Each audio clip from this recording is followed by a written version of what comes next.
Саламатсыздарбы? Мен бүгүн сиздерге кантип PowerPoint'тен слайды жасашты азыр көрсөтөм. Бул жерге мен PowerPoint ачамын. Ачып баракты тандайбыз. Бул жерге биз жазабыз, же болбосо сүрөт койсок, документке киребиз. Бул документте мен сактаган интернеттен жүктөгөн же өзүм тарткан сүрөттөр бар. Мага доска керек. Атайын ушул досканы койдум. Койдум да бул жерге коем.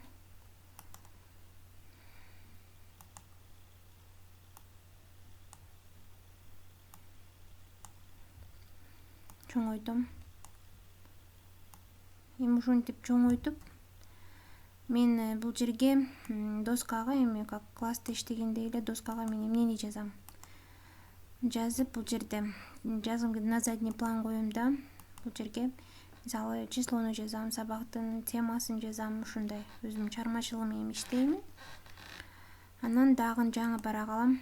Бул жерге сабактын максаттары же дагы эле ошол досканы коюп, дагы эле ошол досканы коебуз да. Сабактардын максаттарын жазсак болот. Ушундай.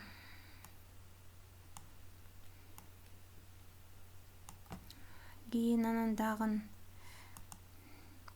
создать этип, мисалы бүгүн сабактын темасы боюнча байланышкан сүрөттөрдү койсом болот.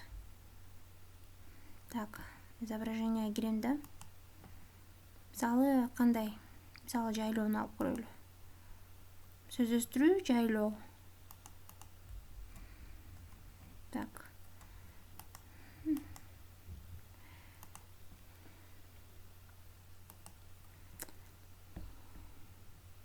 Так, жайлоону койдум.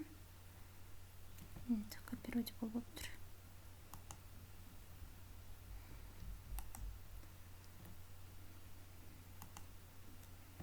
Так, бул жерге коебуз.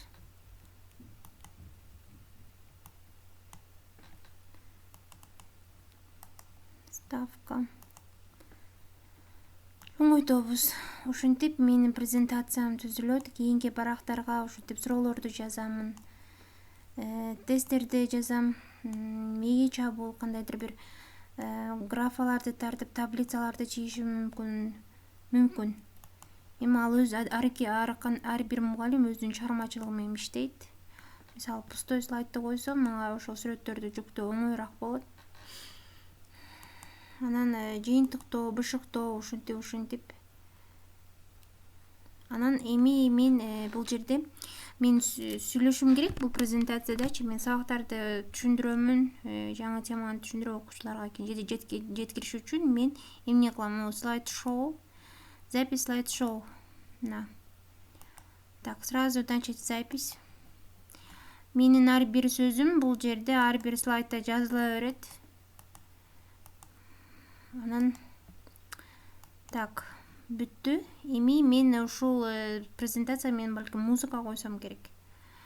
Мисалы комузун үнүн коеюн дейли. Бар бекен менде. Так, бул жерге киребиз. Бул жерде колонка турат. Аудио файлы.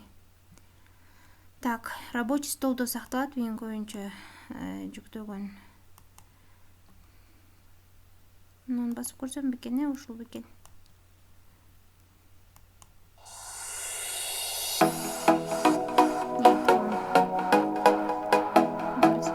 Эми издейм же интернеттен алышым мүмкүн. Настройкага кирем. Акырындатам.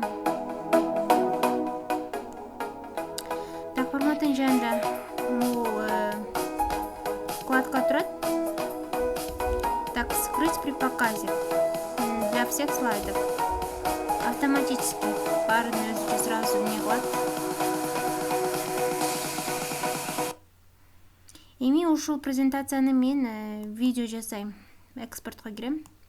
Создать видео. Так, экинчисин алам. Сөздү эмне үчүн дегенде бул жерде бизге для интернета деп атат. Для слайдов без заданного времени показа дейт. Бизге ушул керек. Так, бул 5 мүнөт мен мына азайтам. Все, создать слайд. Так, презентация деп сактабайм. Мен видео сабак деп сакташым керек, сөз түрдө. Анан теманы жазышым керек. Жазам. Болду. Сохранить этем. Сразу автоматически түрдө уже мына жерде уже жүктөлө баштайт.